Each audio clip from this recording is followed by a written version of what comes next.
Hello, എല്ലാവർക്കും നമസ്കാരം. എല്ലാ പ്രിയപ്പെട്ട പ്രേക്ഷകർക്കും ഐക്കൺസ് ഓഫ് ഇന്ത്യയുടെ പുതിയ എപ്പിസോഡിലേക്ക് ഊഷ്മളമായ സ്വാഗതം.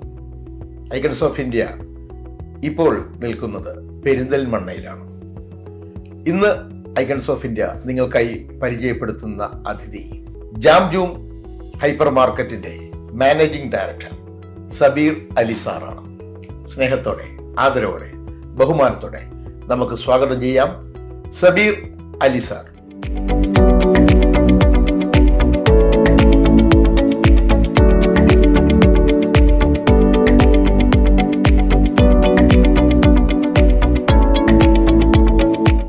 Sabeer Ali sir, icons of ഇന്ത്യയിലേക്ക് സ്വാഗതം. Thank you.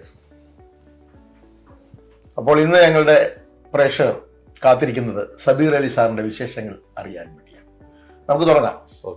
അപ്പോൾ ജാം ജൂം, അതിൽ നിന്ന് തന്നെ ആവാം. ജാം ജൂമിനെ കുറിച്ച് പറയുകയാണെന്നുണ്ടെങ്കിൽ ഇത് വാപ്പാന്റെ ഒരു വളരെ ഭയങ്കരമായ ഒരു സ്വപ്നമായിരുന്നു. വാപ്പയുടെ സ്വപ്നമായിരുന്നു ജാം ജൂം. അപ്പൊ വാപ്പയാണ് ഇത് തുടങ്ങി വെച്ചത്. Is a founder. Okay. 2008 Jam ജൂമിന്റെ ഫസ്റ്റ് സ്ഥാപനം സൗദി അറേബ്യയിലെ മജാരിദ അബഹ ആ ഭാഗത്തുള്ള സ്ഥലത്താണ് ഈ ഇത് ഫസ്റ്റ് തുടങ്ങുന്നത്. സൗദിയിലാണ് ഇതിന്റെ പ്രാരംഭം. യെസ്, തുടക്കം. അതെ അതെ. അതിനുശേഷമാണ് നമ്മൾ നാട്ടിലേക്ക് ഇങ്ങോട്ട് പോകുന്നത്. അതെ. പിന്നെ വാപ്പാന്റെ കുറച്ച് ഫ്രണ്ട്സുകള് കൂട്ടിയിട്ട് അവിടെ ഒരു സംരംഭം തുടങ്ങി. അത് അൽഹംദുലില്ലാഹ്. അപ്പോൾ ഇത് ഏകദേശം എത്ര വർഷമായിട്ടുണ്ട് ജാം ജൂം ഹൈപ്പർ മാർക്കറ്റ് സൗദിയിൽ തുടങ്ങിയിട്ട്? സൗദിയിൽ തുടങ്ങിയിട്ട് 2008 എന്ന് പറയുമ്പോ ഇപ്പോ 2008 തുടങ്ങിയത് അല്ലേ? 2008. നമ്മളിവിടെ ശരിക്കും സൂപ്പർ മാർക്കറ്റ് 2013 നമ്മളിവിടെ സ്റ്റാർട്ട് ചെയ്യുന്നത്. ഇപ്പോൾ വന്ന് ലുലു വരെ ഇവിടെ എത്തിയിട്ടില്ല. ലുലുവിന്റെ ഒരു തുടക്കം ഏകദേശം നമ്മൾ ഇങ്ങനെ ഒരു ഹൈപ്പർ മാർക്കറ്റ് സൂപ്പർ മാർക്കറ്റ് എന്നൊക്കെ പറഞ്ഞാൽ നമുക്ക് അറിയില്ല. നമ്മളൊരു വീഡിയോ ചെല്ലുന്നു, പഞ്ചസാര വായിക്കുന്നു, അവര് കടലാസിൽ പൊതിഞ്ഞ് ഒരു ഇതൊക്കെ വെച്ച് ഇങ്ങനെ കെട്ടി പൊട്ടിച്ച് ഇങ്ങനെ തന്നല്ലോ, എല്ലാവരും കൂട്ടി, അങ്ങനെയൊക്കെയാണ്. ഇപ്പൊ അതിനുശേഷമാണ് നമ്മൾ ഇത് വന്നതിന് ശേഷമാണല്ലോ നമുക്ക് ഇഷ്ടമുള്ളത് നമ്മൾ എടുക്കുന്നു, നമ്മൾ എടുക്കുന്ന ആ ഒരു സിസ്റ്റം തന്നെ വന്നത്. ആ സമയത്ത് വാപ്പാന് നമ്മള് എന്താ സബീർ അലി സാറ് അവിടെ ഉണ്ടായിരുന്നോ? ഇല്ല, ഞാൻ സൗദിയിലായിരുന്നു. ആ ടൈമിൽ ഞാൻ പഠിക്കായിരുന്നല്ലോ. അപ്പൊ ചെറിയ പ്രായത്തിലാണ് അവിടെ തുടങ്ങുന്നത്. അതെ അതെ. ജാം ജൂം എന്ന് പറഞ്ഞൊരു രസമുള്ളൊരു പേരാണ്, ഒരു അട്രാക്റ്റീവ് അല്ലെ പേരാണ്. ഇതിന് ആരാണ് ഈ പേരിട്ടത്? ഫാദർ തന്നെയാണ് ഇതിന് പേരിട്ടത്. ആണല്ലേ. ഇതിന് വലിയ അർത്ഥങ്ങൾ എന്തെങ്കിലും ഉണ്ടോ? അപ്പൊ അതിന്റെ സൗദി, അതായത് അവര് സ്പോൺസറെ പിന്നെ ആ ഒരു കുടുംബത്തിന്റെ പേരാണ് ശരിക്കും ജാം ജൂം എന്നുള്ളത്. ജാം ജൂം എന്ന് പറഞ്ഞ ഗോത്രമാണ്. അതെ അതെ അതെ. ഓക്കെ. നമ്മുടെ നബി സല്ലല്ലാഹു അലൈഹി വസല്ലമയുടെ ഖുറൈശി ഗോത്രം എന്ന് പറഞ്ഞ പോലെ അവിടെയുള്ള ഒരു ഗോത്രത്തിന്റെ പേരാണ് ജാം ജൂം. നല്ല പേരാണ്. അങ്ങനെ അവിടെ നമ്മൾ സൗദി അറേബ്യയിൽ വാപ്പയായിട്ട് തുടങ്ങി വെച്ചു. അതിനുശേഷം അത് ഗംഭീരമായിട്ട് മുന്നോട്ട് പോയി അല്ലെ? പിന്നെ അതിനുശേഷം നമ്മൾ എങ്ങനെയാണ് അത് കേരളത്തിൽ വരാനുള്ള സാഹചര്യം എങ്ങനെ വെച്ചാല് അതിന് എനിക്ക് ചെറിയ പങ്കുണ്ട്. അതില് ഇത് ചെറുതായിട്ട് പറഞ്ഞു, ചെറുതല്ല വലിയ പങ്കുണ്ടാവും. പിന്നെ ആക്ച്വലി ഞാൻ ബേസിക്കലി എഞ്ചിനീയറിംഗ് ബാക്ക്ഗ്രൗണ്ട് ആണ്. ഞാൻ BSc EC ആണ്. അത് കഴിഞ്ഞ് ഞാൻ നെറ്റ്വർക്കിംഗ് പിന്നെ അതില് അതായത് മൈക്രോസോഫ്റ്റ് പ്രൊഫഷണൽ എഞ്ചിനീയറാണ്. ഈ ഒരു പിന്നെ കാലഘട്ടത്തിൽ ഞാൻ ഇവിടെ എറണാകുളത്ത് ഒരു വിസാറ്റ്, അതായത് എയർടെലിന്റെ വിസാറ്റ് സാറ്റലൈറ്റ് എഞ്ചിനീയർ ആയിട്ട് വർക്ക് ചെയ്തുകൊണ്ടിരിക്കുകയാണ്. അപ്പോൾ ആ ടൈമിൽ യാത്രകൾ നമ്മൾ കുറെ ചെയ്യണം. അപ്പൊ അന്ന് വാപ്പാക്ക് ഇതേപോലെ ഇനിയിപ്പോ ഈ പിന്നെ സൂപ്പർ മാർക്കറ്റ് അല്ലാതെ വേറെ കുറെ നാട്ടിൽ പിന്നെ ചെറിയ ബേക്കറി അങ്ങനത്തെ ഓരോ ബിസിനസ്സും കാര്യങ്ങളൊക്കെ ഉണ്ടായിരുന്നു. അതായത് തുണി ഷാപ്പ്, മറ്റേ ജെൻസ് വെയർ, അങ്ങനത്തെ ചെറിയ ചെറിയ കച്ചവടങ്ങളൊക്കെ ഉണ്ടായിരുന്നു. അപ്പോൾ അത് ഞാൻ എന്താ വെച്ചാൽ ഞാനൊരു എൻ്റെ ഒരു +2 ശേഷം ഞങ്ങൾ ഇതേപോലെ ഈ ജെൻസ് വെയറിലും ഇതിലൊക്കെ ഞങ്ങൾ പിന്നെ അവിടെ വർക്ക് ചെയ്യും, അങ്ങനത്തെ കാര്യങ്ങളൊക്കെ ഉണ്ട്. അപ്പൊ ഈ ഒരു എനിക്കൊരു മൈഗ്രെയിൻ്റെ ഒരു തലവേദന ഒന്ന് ഫസ്റ്റ് വന്നതാണ്. അപ്പൊ ഈ യാത്ര ചെയ്യാൻ ഭയങ്കര ബുദ്ധിമുട്ടായി. അപ്പൊ ഫാദർ നമ്മൾ എന്താ വെച്ചാൽ ഒന്നിനും ഒരു ഇതും നമ്മളെ ഫോഴ്സ് ചെയ്തില്ല, ഈ അത് ചെയ്യുമെന്ന് പറഞ്ഞാണ്. അതായത് ഫുൾ നമ്മളെ ഫ്രീ ആക്കി വിട്ടുകയായിരുന്നു.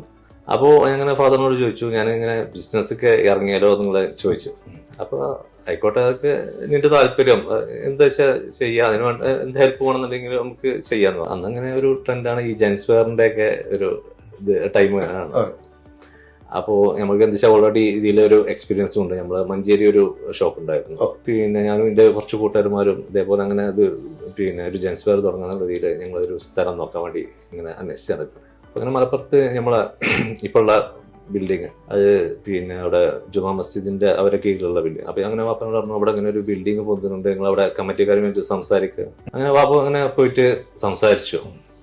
അപ്പൊ അവര് പറഞ്ഞു, ഞങ്ങളത് ചെറിയ അത് അന്ന് ഒരു 3 ഷട്ടറുള്ള ഒരു റൂമേ അവർ ഉണ്ടാക്കിയിട്ടുള്ളൂ. അപ്പൊ ഞങ്ങൾ അതിന്റെ ബാക്കിലോട്ട് കൂടി കുറച്ചും കൂടി സ്ഥലം ഉണ്ടാക്കി, നിങ്ങൾക്ക് വേറെ എന്തെങ്കിലും പ്രൊജക്ടുകൾ ഉണ്ടെന്നുണ്ടെങ്കിൽ നിങ്ങൾക്ക് പറഞ്ഞോളൂ എന്ന് പറഞ്ഞിട്ട് ആ ഒരു രീതിയിൽ അവർ അപ്രോച്ച് ചെയ്തു. അപ്പോൾ അങ്ങനെ വാപ്പാന്റെ ആ മൈൻഡിൽ ഉണ്ടല്ലോ, ഒരു 5 വർഷമായിട്ട് ഇങ്ങനെ ഇവിടെ സൂപ്പർ. അപ്പൊ ഇങ്ങനെ വാപ്പനോട് പറഞ്ഞു, ഈ വേണമെന്നുണ്ടെങ്കിൽ അതിൽ ജെൻസൂർ തുടങ്ങിക്കോ, മറ്റേതിൽ ഞങ്ങള് ഇങ്ങനെ ഇതേപോലെ സൂപ്പർ മാർക്കറ്റ് തുടങ്ങും. അങ്ങനെയാണ് ഇതിന്റെ ഒരു ഫസ്റ്റ് സ്റ്റാർട്ടിങ് ഇവിടെ ഉണ്ടായിട്ടുള്ളത്. അപ്പൊ ജാംജൂം ഹൈപ്പർ മാർക്കറ്റിന്റെ കേരളത്തിന്റെ ഉദയം അങ്ങനെയാണ് ഉണ്ടായത്. അപ്പൊ എന്തായാലും നമ്മുടെ ജാംജൂം ഹൈപ്പർ മാർക്കറ്റിന്റെ ഫൗണ്ടർ എന്ന രീതിയിൽ വാപ്പയാണ്. വാപ്പയുടെ പേരെന്ന് പറഞ്ഞോളൂ. അബ്ദുൽ കബീർ എന്നാണ് വാപ്പാന്റെ പേര്. അബ്ദുൽ കബീർ. അപ്പൊ അദ്ദേഹം ഇല്ല, അപ്പൊ ഈ നെക്സ്റ്റ് മന്തിലേക്ക് 4 വർഷമായി. അപ്പൊ സൗദിയിൽ നിന്നും നമ്മൾ ഈ കേരളത്തിലേക്കും നമ്മൾ തുടങ്ങി. ഇതിന്റെ ആദ്യം കാലങ്ങളിൽ ഹെൽപ്പുകൾ ആരെങ്കിലും ഒറ്റക്കാണോ തുടങ്ങിയത്, ആരെങ്കിലൊക്കെ സഹകരണത്തോടുകൂടി? അല്ല, വാപ്പാന്റെ കൂടെ ഇതേപോലെ ഓരോ ചെറിയ ചെറിയ സ്ഥാപനങ്ങൾ പറഞ്ഞല്ലോ മുന്നേ. അപ്പോൾ അതിലൊക്കെ ഓരോ പാർട്ട്നേഴ്സ് ഉണ്ടായിരുന്നു. അപ്പൊ ഈ ഒരു പ്രവാസി ഒരു കൂട്ടായ്മ, അവര് ആ ഫ്രണ്ട്സ് അവരാണ് ഇതിൽ ഫസ്റ്റ് ഒരു 8 പേരുണ്ട്. അവരാണ് ഫസ്റ്റ് ഇതിൽ വാപ്പാന്റെ കൂടെ ഉണ്ടായി ഇൻവെസ്റ്റർമാരായിട്ട്. ഇപ്പൊ അത് എത്ര ഇതായി സ്ഥാപനമാണ് നമ്മള് നിലവിൽ 5 സ്ഥാപനങ്ങൾ ഇപ്പോൾ ഓൾറെഡി റണ്ണിങ്ങിലാണ്. ഓൾറെഡി അപ്പോൾ പെരിന്തൽമണ്ണയിൽ ഒരു സ്ഥാപനമുണ്ട് അല്ലെ, അത് അവിടെ ഇരുന്നാണ് നമ്മളിപ്പോ സംസാരിച്ചുകൊണ്ടിരിക്കുന്നത്. ഇനി മറ്റുള്ള സ്ഥാപനങ്ങൾ എവിടെയൊക്കെയാണ്? അപ്പൊ രണ്ടാമത് നമ്മൾ പെരുന്തമണ്ണയാണ് തുടങ്ങിയത്. ഈ പെരുന്തമണ്ണ തൊട്ടിട്ടാണ് ഞാൻ ഇതിൽ ഫുൾ ആക്റ്റീവ് ആയത്. മറ്റേത് ഈ ജെൻസ് വെയറും കാര്യങ്ങളായിട്ട് അങ്ങനെ നടക്കുകയായിരുന്നു. അതും ഇതും കൂടി രണ്ടിലും കൂടി ഇങ്ങനെ സപ്പോർട്ട് ചെയ്തിട്ട്. അപ്പൊ നമ്മൾ പെരുന്തമണ്ണ മുതലാണ് നമ്മൾ ശരിക്കും ഇതിലേക്കൊന്ന് ഇറങ്ങിയത്. അതിനുശേഷമാണ് നമ്മൾ മറ്റുള്ള പിന്നെ എവിടെയൊക്കെ ഉണ്ട് ഇപ്പോൾ സ്ഥാപനങ്ങൾ? ഇപ്പോ അത് കഴിഞ്ഞിട്ട് നമ്മൾ കൽപ്പറ്റ തുടങ്ങി. കൽപ്പറ്റ ഏകദേശം 2018-19 പിന്നെ അതിന്റെ ശേഷം നമ്മൾ നിലമ്പൂര് ഒരു ബ്രാഞ്ച് വന്നു. അത് ഇതേപോലെ 2020 പിന്നെ നമ്മള് ഇതേപോലെ കാലിക്കറ്റ് വാപ്പാന്റെ മരണത്തിന് ശേഷം ഞാൻ ഇൻചാർജ് ആയതിനു ശേഷം നമ്മൾ അവിടെ വാപ്പാടെ ആഗ്രഹങ്ങൾ നമ്മൾ ഉയർത്തിക്കൊണ്ടുപോകുക. അതെ, എനിക്ക് തോന്നുന്നു വാപ്പ ഒരു വിഷൻ എന്ന് വെച്ചാൽ ഇത് വേൾഡ് വൈഡില് ഇത് കൊണ്ടുവരാൻ എത്തിക്കാൻ പറ്റും. നമുക്ക് നമ്മളൊരു കഴിവ് പഠിച്ചുണ്ടെങ്കിൽ എത്തിക്കാം, എപ്പോഴും നമുക്ക് എത്തിക്കാൻ പറ്റും. സൂപ്പർ മാർക്കറ്റിനെ സംബന്ധിച്ച് ഓരോ മന്ത്ലി ഓരോ എന്താ പറയാ ഓഫറും കാര്യങ്ങളും ഉണ്ടാകും. കാരണം ഒരു ഇന്ന ടൈമില് എന്താ സീസൺ എന്നുള്ള ഒരു ഇത് സൂപ്പർ മാർക്കറ്റ് ഹൈപ്പർ മാർക്കറ്റ് ഉള്ള സ്ഥാപനങ്ങൾക്ക് ഇല്ല. അവർക്ക് എവറി മന്ത് എന്തായാലും എന്തൊരു ഫംഗ്ഷന് അവർക്ക് ഉണ്ടാവും. ഇവിടെ വന്നു കഴിഞ്ഞാൽ നമ്മൾ നല്ല ഓഫറുകളോട് തന്നെ ഗൃഹോപകരണങ്ങളാണെങ്കിലും, അതായത് ഒരു വീട്ടിന് വേണ്ടി എല്ലാം ഉണ്ടല്ലേ. ഹൈപ്പർ മാർക്കറ്റിൽ തുടങ്ങിയപ്പോൾ എല്ലാം ഉണ്ട്, അധികം പോകേണ്ട കാര്യമില്ല. അപ്പൊ ഒരു വീട്ടിൽ വേണ്ടുന്ന എല്ലാ സംഭവങ്ങളും എല്ലാ സാധനവും വാങ്ങിക്കാൻ വേണ്ടി നേരെ ജാംജൂം ഹൈപ്പർ മാർക്കറ്റിലേക്ക് എത്തിയാൽ മതി. അതിന്റെ ഏതെങ്കിലും ബ്രാഞ്ചിൽ എത്തിയാൽ മതി. കൈ നിറയെ എന്താ പറയുക ഓഫറുകളുമായിട്ട് ഞാൻ കണ്ടു. അവിടെ വന്നു കഴിഞ്ഞപ്പോൾ തന്നെ ഞാൻ ഒത്തിരി ഓഫറുകൾ കണ്ടു. 12 ലിറ്ററിന്റെ പ്രഷർ കുക്കർ വെറും 3000 മേലെ ഉള്ളതൊക്കെ വെറും 2000 താഴെയാണ് കൊടുത്തത്. അതെ, പിന്നെ നമ്മള് ഫസ്റ്റ് നമ്മളാണ് ഈ ഒരു JRP എന്ന് കണ്ട ഒരു കൺസെപ്റ്റ് ജാംജൂം റീറ്റെയിൽ പ്രൈസ്. ഓക്കെ, അതായത് MRP-യിൽ നമ്മളൊരു സാധനവും വിൽക്കുന്നില്ല. ഒക്കെ ഇനിയിപ്പോ ബിസ്ക്കറ്റ് ആണെന്നുണ്ടെങ്കിലും ഒരു 50 പൈസ കുറവുള്ള, ഇതിപ്പോ ഏറ്റവും മാർജിൻ കുറഞ്ഞ സാധനങ്ങളാണ് ഈ ബിസ്ക്കറ്റ് അതുപോലെയുള്ള ബ്രെഡുകൾ. ഇതൊക്കെ നമ്മള് ഈ JRP എന്നുള്ള ഒരു കൺസെപ്റ്റാണ്. MRP-യിൽ നമ്മളൊരു സാധനം MRP-യിൽ കുറച്ചാണ് നമ്മൾ കൊടുത്തോണ്ടിരിക്കുന്നത്. അതെ അല്ലെ, അപ്പോൾ ആ ഒരു ലാഭം കൂടി നമുക്ക് വാങ്ങിക്കാൻ വരുന്ന ആൾക്കാർക്ക് കിട്ടും. അപ്പോൾ ഒന്നും മടിച്ചു നിൽക്കേണ്ട. എല്ലാ ആഘോഷങ്ങൾക്കും വീട്ടിലേക്ക് എന്ത് ആവശ്യങ്ങൾക്കും വേണ്ടി വരുമ്പോഴും ജാംജൂം ഹൈപ്പർ മാർക്കറ്റ് തന്നെ വരിക. മികച്ച ഓഫറുകളോടുകൂടി തന്നെ എല്ലാവിധ ഗൃഹോപകരണങ്ങളും എല്ലാം വാങ്ങിച്ചിട്ട് പോകാൻ പറ്റും. അപ്പോൾ നമ്മൾ ഈ ഒരു 5-6 സ്ഥാപനങ്ങളിലൂടെ എത്ര സ്റ്റാഫുകളുണ്ട്? നമുക്കിപ്പോ അറൗണ്ട് ഒരു 700 സ്റ്റാഫ് ഇപ്പോ നമുക്ക് നിലവിലുണ്ട്. അത് ശരിയാണ്, 100ഓളം തൊഴിലാളികളാണ് എല്ലാവരും കൂടി അല്ലേ. അതായത് ഇപ്പോ നമ്മൾ ഓൺ തൊഴിലാളികൾ ഒരു 500 എന്തായാലും നമ്മളുണ്ട്. പിന്നെ ഈ പ്രൊമോട്ടേഴ്സ് അങ്ങനെയുള്ള രീതിയിൽ ഒരു 700. വലിയൊരു സ്ഥാപനമായിട്ട് മാറി. അതെ, വാപ്പാന്റെ ഒരു വിഷൻ എന്താന്ന് വെച്ചാല് 2025 അത് കവർ ചെയ്യുമ്പോൾ ഒരു 1000 പേർക്ക് നമുക്ക് തൊഴിൽ കൊടുക്കണം. നമ്മുടെ ഈ ജാംജൂം ഹൈപ്പർ മാർക്കറ്റ് കൊണ്ട് 1000 കുടുംബങ്ങളെങ്കിലും കഴിയണം. നല്ലൊരു ചിന്തയാണ് വാപ്പാന്റെ ഒരു. ഞങ്ങളതിൽ എല്ലാവരും ഒരു കോട്ടുണ്ട് നമ്മൾ ഇവിടെ കയറി വരുന്നത്, ശ്രദ്ധിച്ചോ അറിയില്ല. ഇതിന്ന് പ്രോഫിറ്റ് ഉണ്ടാക്കുക എന്നുള്ളതിന് ഉപരി കുറെ ആളുകൾക്ക് ജോലി കൊടുക്കുക എന്നുള്ള ഒരു കൺസെപ്റ്റ് ആണ്. അത് ആ ഒരു നിയത്തിലാണ് ഫാദറിന് തുടങ്ങിയത്. നല്ലൊരു മനസ്സാണ്. അതെ, നല്ല മനസ്സ് പടച്ചവും കണ്ടുകൊണ്ടാണ് നമുക്ക് കുറെ പേരുടെ പ്രാർത്ഥനകൾ നമുക്ക്. തീർച്ചയായിട്ടും. ഓക്കെ, നമ്മുടെ ഇവിടുത്തെ തൊഴിലാളികളൊക്കെ എങ്ങനെയാണ് എടുക്കുന്നത്? നമ്മൾ ഇന്റർവ്യൂ എടുക്കുന്നത്? എന്റെ ക്വാളിഫിക്കേഷൻ എങ്ങനെയൊക്കെയാണ്? നമ്മള് ക്വാളിഫിക്കേഷനിൽ നമ്മൾ ഫോക്കസ് ചെയ്യുന്നില്ല. നമ്മളെന്താ വെച്ചാല് അവർക്ക് സ്കില്ല്, അതിപ്പോ ചില ആളുകൾ ഉണ്ടാകും അവർക്ക് അവരുടെ സാഹചര്യങ്ങൾ കൊണ്ട് ചിലപ്പോൾ പഠിക്കാനൊന്നും സാഹചര്യം ഉണ്ടാവില്ല. അപ്പൊ എന്താ വെച്ചാൽ നമ്മൾ അവരുടെ സ്കില്ല് നമ്മൾ ടെസ്റ്റ് ചെയ്യും. അതായത് ഒരു ആളുകൾക്ക് ചില കാര്യങ്ങൾക്ക് പ്രത്യേക സ്കില്ലായിരിക്കും. അപ്പോൾ അങ്ങനെയുള്ള സ്റ്റാഫുകളാണ് നമ്മൾ റിക്രൂട്ട് ചെയ്യുന്നത്. പിന്നെ നമ്മൾ ഇതില് ഇതേപോലെ റിക്രൂട്ട് ചെയ്ത സ്റ്റാഫുകൾ ഇപ്പൊ പാക്കിങ്ങിൽ വന്ന ആളുകള് മാനേജർമാരായിട്ടുള്ള കുറെ സ്റ്റാഫുകൾ നമ്മൾ ഇവിടെ അധ്വാനിക്കാൻ നല്ല മനസ്സുമായിട്ട് വരുന്ന ആളുകൾക്ക് ഡിഗ്രി വിദ്യാഭ്യാസം ഒന്നുമല്ല, ഇവിടെ ചെറിയൊരു ജോലിക്കായിട്ട് വന്നാൽ തന്നെ അവന്റെ കഴിവനുസരിച്ച് അദ്ദേഹത്തിന് അല്ലെ ഉയരങ്ങളിലേക്ക് എത്താം. അങ്ങനെ ഒരു സാഹചര്യം കൂടി ജാംജൂം ഹൈപ്പർ മാർക്കറ്റിലുണ്ട്. ഇനി പുതുതായിട്ട് ഇനി എവിടെയെങ്കിലും തുടങ്ങാൻ പോകുന്നുണ്ട്? നെക്സ്റ്റ് മന്ത് നമ്മള് മേലാറ്റൂർ ഒരു പുതിയ ഷോറൂം അത് നമ്മൾ പുതിയൊരു കൺസെപ്റ്റിലാണ് തുടങ്ങുന്നത്. അതെന്ത് കൺസെപ്റ്റാണ്? അത് മേലാറ്റൂർ മാർട്ട് എന്ന് പറഞ്ഞിട്ട് ഒരു കൺസെപ്റ്റ് ആണ്. അതായത് റൂറൽ ഏരിയകളിൽ നമുക്ക് ഇത്ര വൈഡ് ആയിട്ട് വേണ്ടല്ലോ. അപ്പൊ എന്ന് വെച്ചാൽ ഇതിനൊന്ന് ജസ്റ്റ് ഒന്ന് സിങ്ക് ചെയ്തിട്ട് പിന്നെ ഒരു 10,000 സ്ക്വയർ ഫീറ്റില് സ്ഥാപനം. All the best. അതും അടിപൊളിയായിട്ട് മുന്നോട്ട് പോട്ടെ. അപ്പോൾ പെരിന്തൽമണ്ണയിൽ തന്നെയാണോ ജനനം? അല്ല, ഞാൻ മലപ്പുറത്താണ്. മലപ്പുറം വീട് മലപ്പുറത്താണ്. മലപ്പുറത്താണ്. ഓക്കെ. മലപ്പുറത്ത് കുടുംബ പേരെന്താണ്? കുടുംബ പേര് പറക്കോട് എന്നാണ്. പറക്കോട് അല്ലേ? അപ്പടെ പേര് പറഞ്ഞാണോ എങ്കിൽ ഒന്നുകൂടി പറഞ്ഞോളൂ. അബ്ദുൽ കബീർ എന്നാണ്. അബ്ദുൽ കബീർ. അപ്പടെ പേര് അബ്ദുൽ കബീർ. ഉമ്മയുടെ പേര്? ഉമ്മ പേര് റംല എന്നാണ്. റംല. ഓക്കെ. സഹോദരങ്ങളും സഹോദരിമാരും? എനിക്ക് 2 സഹോദരന്മാരാണ്. അവരെന്ത് ചെയ്യുന്നു? അവര് പിന്നെ ഒരാളിപ്പോ UK പഠിക്കാൻ, ചെറിയ ആള് UK പഠിക്കാണ്. മറ്റേ ആള് ഇവിടെ കൂടെ നമ്മളെ ബിസിനസ് തന്നെ ജാമത്ത് തന്നെ ഉണ്ട്. ഇവിടെ തന്നെ കൊടുത്തിട്ടുണ്ട്. നമ്മുടെ കാര്യങ്ങളൊക്കെ നോക്കിയിട്ട് അല്ലെ ഒരു പാർട്ണർ പോലെ നിൽക്കുന്നു. അതെ, വർക്കിംഗ് ഡയറക്ടറാണ്, എക്സിക്യൂട്ടീവ് ഡയറക്ടറാണ്. ഓക്കെ, ശരി ശരി. നമ്മുടെ വിദ്യാഭ്യാസമൊക്കെ എങ്ങനെയായിരുന്നു? ഞാൻ പഠിച്ചത് ഇലക്ട്രോണിക്സ് മേഖലയിലാണ് പഠിച്ചത്.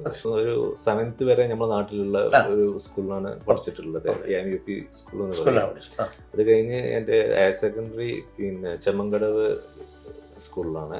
അപ്പൊ എന്തായാലും പഠിക്കാൻ വലിയ ബുദ്ധിമുട്ടൊന്നും ഉണ്ടായിരുന്നില്ല, കാരണം വാപ്പാണെങ്കിൽ സൗദി അറേബ്യയിലാണ്. അവിടെ നമ്മള് ആ സമയത്തൊക്കെ പഠിക്കുന്ന സമയത്തൊക്കെ ഈ ജാംജൂം ഹൈപ്പർ മാർക്കറ്റ് സൗദിയിൽ തുടങ്ങിയായിരുന്നു നമ്മുടെ ആ വിദ്യാഭ്യാസ കാലത്തൊക്കെ. എനിക്ക് തോന്നുന്നു ഞാൻ ഡിഗ്രിക്കല്ല +2 പഠിക്കുന്ന ആ സമയത്താണ് തുടങ്ങുന്നത് അല്ലേ? ഓക്കെ. അപ്പൊ എന്തായാലും അതിനു മുമ്പ് സൗദിയിലായിരുന്നല്ലോ നാട്ടിൽ ഇവിടെ ജോലി ചെയ്തിട്ടുണ്ടായി. ഇതിനു മുന്നേ തന്നെ ഈ ബഗാല, പിന്നെ അതേപോലെ ബൂഫിയ, പിന്നെ സ്റ്റുഡിയോ, അതേപോലെ ഈ ഗാർമെന്റ്സ്, അങ്ങനത്തെ ചെറിയ ബിസിനസ്സിലേക്കാണ്. ബിസിനസ്സുമായിട്ട് ബന്ധപ്പെട്ട് വാപ്പാന്റെ വാപ്പ പറഞ്ഞിട്ടുണ്ടെങ്കിൽ പിന്നെ ഈ അടക്ക കച്ചവടം, അതേപോലെ ഈ പനങ്കുരു, കാർഷിക വിളകൾ അത് വിൽപ്പനയായിരുന്നു. ജോലിക്കായിട്ടൊന്നും അങ്ങനെ ആരുമില്ല, സ്വന്തം ബിസിനസ് ആയിരുന്നു അന്ന് മുതൽ. പച്ചക്കറി ബിസിനസ് ആണ് ശരിക്കും വാപ്പാന്റെ നാട്ടിൽ ഉണ്ടായിരുന്ന ബിസിനസ്. അതായത് പിന്നെ വല്യപ്പാന്റെ ഈ കച്ചവടത്തിന് ശേഷം വല്യപ്പാക്കാൻ സുഖമില്ല, അതായത് ഈ ഇതിൽ എന്താ വാപ്പ പച്ചക്കറി കച്ചവടം തുടങ്ങി ഇവിടെ നാട്ടിൽ തന്നെ.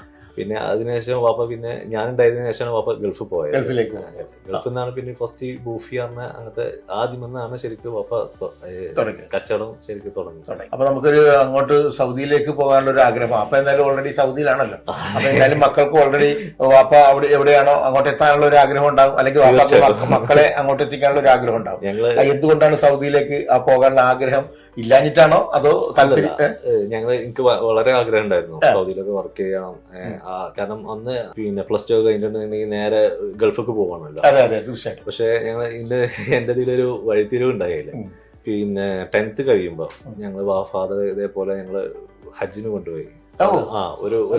ഞങ്ങൾ ഒരു വർഷം അവിടെ താമസം ചെയ്തു.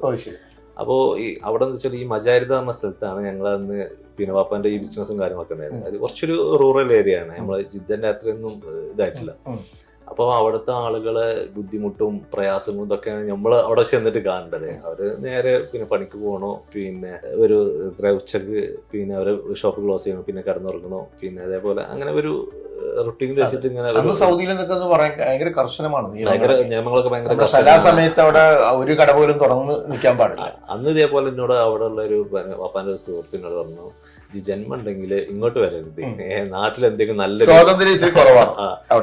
നല്ല രീതിയിൽ പഠിച്ചിട്ട് എന്തെങ്കിലും നല്ല പരിപാടികൾ എന്തെങ്കിലും നോക്കാന്ന് എന്നോട് പറഞ്ഞു. അപ്പൊ ഏകദേശം നമ്മള് 10ാം ക്ലാസ് വരെയൊക്കെ പഠിച്ച ശേഷം ഇലക്ട്രോണിക്സിലേക്ക് കയറി.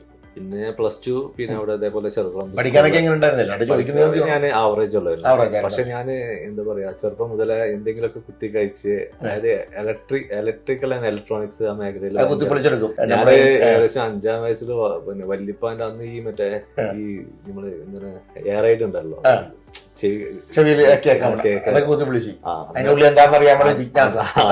അന്ന് അതിനെത്ര 20,000 രൂപ ഉണ്ട്. പിന്നെ വാപ്പാന്റെ അതേപോലെ അളിയന് കൊടുന്നിടത്താണ് വല്യപ്പാക്ക് കൊടുത്തിട്ട്. അപ്പൊ അതുവരെ കഴിച്ചു കഴിയാൻ ഒരാളുടെ ഒരു ടേസ്റ്റ് ആണ്. അതെ, പ്രവർത്തിക്കുന്ന ഉള്ളിലാണ് അതിന്റെ സംഭവം നിൽക്കുന്നത്. എന്തിന്റെ ഉള്ളു കാണാൻ ഭയങ്കര ഉമ്മനെ അങ്ങനെ പറയും ഈ എന്നാ എന്നെ കയറി പൊളിക്കണമെന്നുള്ള അന്നൊരു ടോക്ക് ഉണ്ടായിരുന്നു. അപ്പൊ ആ ഒരു നമുക്ക് എന്താ പറയാ നമുക്ക് ഒരു താല്പര്യം തോന്നുന്ന സംഭവങ്ങൾ ഇപ്പൊ TV കാണണേ അതിന്റെ ഉള്ളിൽ എന്തെങ്കിലും സംഭവങ്ങൾ എന്താണെന്ന് അറിയാൻ പറ്റില്ല. അതാണ് ഇലക്ട്രോണിക്സ് വിഭാഗമായിട്ടുള്ള ഒരു ഐഡിയ വരുന്നത്. അപ്പൊ അതുകൊണ്ടാണ് അതിലേക്ക് തന്നെ തിരിഞ്ഞത് അല്ലെ? ഇലക്ട്രോണിക്സ് പഠിച്ചു. എവിടെയായിരുന്നു പഠിച്ചത്? ഞാൻ പിന്നെ ഇവിടെ കോയമ്പത്തൂരാണ് പഠിച്ചത്. ആർട്സ് ആൻഡ് സയൻസ് കോളേജില്. അവിടെ BSc EC electronics and communication ആയിരുന്നു. അതായത് അന്നൊക്കെ കമ്മ്യൂണിക്കേഷന്റെ ഒരു പിന്നെ ചാൻസ് ഉണ്ട് എന്നുള്ള ഒരു രീതിയിൽ അന്ന് ആ ഒരു ഫീൽഡ് എടുത്തു. പിന്നെ അതിന്റെ ശേഷം പിന്നെ നമ്മളെ HCL ഇൻസ്റ്റിറ്റ്യൂട്ടിൽ നിന്ന് എറണാകുളത്ത് നിന്ന് പിന്നെ നെറ്റ്വർക്കിംഗ് കഴിഞ്ഞു. അതിൽ ഞാൻ പിന്നെ മൈക്രോസോഫ്റ്റ് സർട്ടിഫൈഡ് എഞ്ചിനീയർ MCSE പാസ്സായതാണ്. പിന്നെ അതിനുശേഷം ഞാൻ ഇതേപോലെ എയർടെലിന്റെ VSAT എന്ന് പറയും, നമ്മളെ സാറ്റലൈറ്റ് നെറ്റ്വർക്കിംഗ്. അപ്പോ അവര് ഇതേപോലെ MRV ഇൻഫോടെക് പറഞ്ഞിട്ട് ഒരു ചെന്നൈ ബേസ്ഡ് കമ്പനി ഉണ്ടായിരുന്നു. അതില് ഫീൽഡ് എഞ്ചിനീയർ ആയിട്ട് ഒരു 2 വർഷം ഞാൻ വർക്ക് ചെയ്തു. ചോദിക്കുന്നതാണ് ആദ്യമായിട്ട് വർക്ക് ചെയ്തത്. അപ്പൊ നമുക്ക് കിട്ടിയ ശമ്പളം എത്ര? എനിക്കന്ന് തോന്നുന്നു 10,000 രൂപ. 10,000? നല്ല വലിയ ഉറപ്പില്ലാത്ത ഒരു ശമ്പളമാണല്ലോ അല്ലേ? കുഴപ്പമില്ലാത്ത ശമ്പളമായിരുന്നു. ഓക്കെ. അപ്പൊ 23ാമത്തെ വയസ്സിലാണ് കല്യാണം അല്ലേ? ആ സമയത്ത് നമ്മളൊരു സ്ഥാപനം നടത്തിക്കൊണ്ടിരിക്കും. ഈ ജാംജും ഇവിടെ സ്ഥാപിച്ചായിരുന്നു? ഇല്ല അല്ല, ഞാൻ ഈ ഇവിടെ എറണാകുളത്ത് വർക്ക് ചെയ്യുമ്പോഴാണ് പിന്നെ കല്യാണം നടക്കുന്നത്. ഓ ശരി. വർക്ക് ചെയ്തോണ്ടിരിക്കുന്ന സമയത്താണ്? നമുക്ക് സ്ഥാപനമൊന്നുമില്ല. അപ്പൊ ആ വിവാഹം കഴിച്ച അതേപോലെ ചെറിയ സ്ഥാപനം, മറ്റേ ജെൻസ് വെയറും അങ്ങനത്തെ ഷോപ്പുകളും. വൈഫിന്റെ പേരെന്താണ്? ഷാഹിന ഷെറി. ഇവിടെ അടുത്ത് തന്നെയാണോ? പാലക്കാടാണല്ലേ? നേരിട്ട് പിന്നെ എന്താ പറയാ വീട്ടുകാർ വഴി ആലോചിച്ച് കല്യാണം കഴിച്ചാണോ അതോ നമ്മൾ കണ്ട് നമുക്ക് ഇഷ്ടപ്പെട്ടു ആണല്ലേ? വീട്ടിൽ പറഞ്ഞു. ഓ അപ്പൊ പ്രേമ വിവാഹം വന്നല്ലേ? അങ്ങനത്തെ പറയാമല്ലോ. മക്കൾ എത്ര പേര്? മക്കൾ 3 പേരാണ്. മക്കളുടെ പേരോ? വലിയ ആളുടെ പേര് പിന്നെ അമർ ബിൻ സബലി, രണ്ടാമത്തെ പേര് അമീൻ ഗസാലി, മൂന്നാമത്തെ പെണ്ണാണ്, അവരുടെ പേര് അലീസ ബീഗ. അവരൊക്കെ ഇങ്ങനെ ഇലക്ട്രോണിക് കുത്തിപ്പിടിച്ചൊക്കെ നോക്കുന്ന പരിപാടി ഉണ്ടോ? പോലെ വല്ല ആ ഇലക്ട്രോണിക്കിലേക്ക് തിരിയാനുള്ള പരിപാടികളുണ്ടോ? മൂത്താള് ഭയങ്കര ഫുട്ബോളിൽ ഭയങ്കര ക്രേസിയാണ്. പിന്നെ മലപ്പുറം എന്ന് പറഞ്ഞാൽ കാൽപന്തില്ലാത്തൊരു പരിപാടി. പിന്നെ അവന് സോഫ്റ്റ്വെയറുമായി ബന്ധപ്പെട്ടിട്ട് അങ്ങനത്തെ ഇതിലൊക്കെയാണ് അവന് താല്പര്യം. നമുക്ക് മക്കളുടെ താല്പര്യം എന്താണോ അതനുസരിച്ച് നമ്മളങ്ങോട്ട് കൊണ്ടുപോകും. രണ്ടാമത്തെ അവന് പിന്നെ കുറച്ച് എന്റെ ഒരു ചെറിയൊരു ഇത് ഉണ്ട്. എന്തെങ്കിലും കുത്തിപ്പിടിച്ച് നോക്കി അതിന്റെ ഉള്ളിൽ എന്താണ് വയറൊക്കെ എങ്ങനെയൊക്കെയാണ് ഷോർട്ട് ചെയ്ത് വെച്ചാൽ നമുക്ക് ഇലക്ട്രോണിക്സ് വിഭാഗമായിട്ട് ചെറിയ താല്പര്യമുണ്ട്. എന്തായാലും വാപ്പായിൽ നിന്ന് നമുക്ക് കിട്ടിയ ഒരു എന്താണ് പറയുക, വാപ്പാനെ നമുക്ക് എന്താ റോൾ മോഡൽ ആക്കാൻ വേണ്ടി വാപ്പാടെ എന്ത് കഴിവാണ്, എന്ത് ഒരു സ്വഭാവമാണ് നമ്മൾ ആകർഷിച്ചേക്കുന്നത്? സത്യം പറഞ്ഞാല് നമ്മളെ ഒരുവിധ ആളുകളൊക്കെ അവരെ റോൾ മോഡൽ പറഞ്ഞ ഫാദർ തന്നെയാണ്. അത് എന്റേതും തീർച്ചയായിട്ടും അത് മാത്രമേ ഉള്ളൂ. കാരണം ഫാദർ പറഞ്ഞാൽ ഭയങ്കര ഒരു ഡിഫറെന്റ് ക്യാരക്ടർ ആയിരുന്നു. ഒരാള് മൂപ്പരായിട്ടും ബന്ധപ്പെട്ടിട്ടുണ്ടെങ്കിൽ പിന്നെ മൂപ്പരെ ആരും മറക്കൂല, അങ്ങനെ ഒരു ക്യാരക്ടർ ആയിരുന്നു. നല്ല പിന്നെ എന്താ പറയാ, നമുക്ക് പറയാൻ വാക്കുകളില്ല. അദ്ദേഹത്തിന്റെ ആ ഒരു നല്ല മനസ്സിന്റെ, അതായത് ആരെയും വെറുപ്പിക്കാതെ ഒരു പ്രാവശ്യം പരിചയപ്പെട്ടു കഴിഞ്ഞാൽ അദ്ദേഹത്തെ ആരും മറക്കില്ല എന്ന് പറയുമ്പോൾ തന്നെ അദ്ദേഹത്തിന് ഏറ്റവും നല്ലൊരു പ്ലസ് പോയിന്റ് ആണ് കിടക്കുന്നത് അല്ലെ? നമ്മള് ഒന്നിനും എന്താ പറയാ ഇനി അത് ചെയ്യേ ആ ഒരു ഇതില്ല. നമ്മളെ ഇഷ്ടം എന്താ ആദ്യയില് അത് നമ്മള് ഫാദർ മാക്സിമം നമ്മള് ബൂസ്റ്റപ്പ് ചെയ്തിട്ടുണ്ടായിരുന്നു.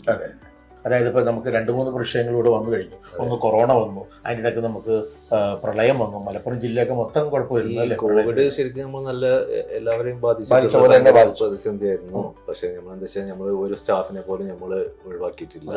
നമ്മള് സ്റ്റാഫിന്റെ ഇതിൽ ചെറിയൊരു ശരി, അതായത് നമുക്ക് എന്താ വെച്ചാൽ അന്ന് സൂപ്പർ മാർക്കറ്റ് മാത്രമേ റൺ ആക്കാൻ പറ്റുള്ളൂ. നമ്മളെ ക്രോക്കറി വെയറോ കാര്യങ്ങളൊന്നും നമുക്ക് അന്ന് സെയിൽ ചെയ്യാൻ പറ്റും.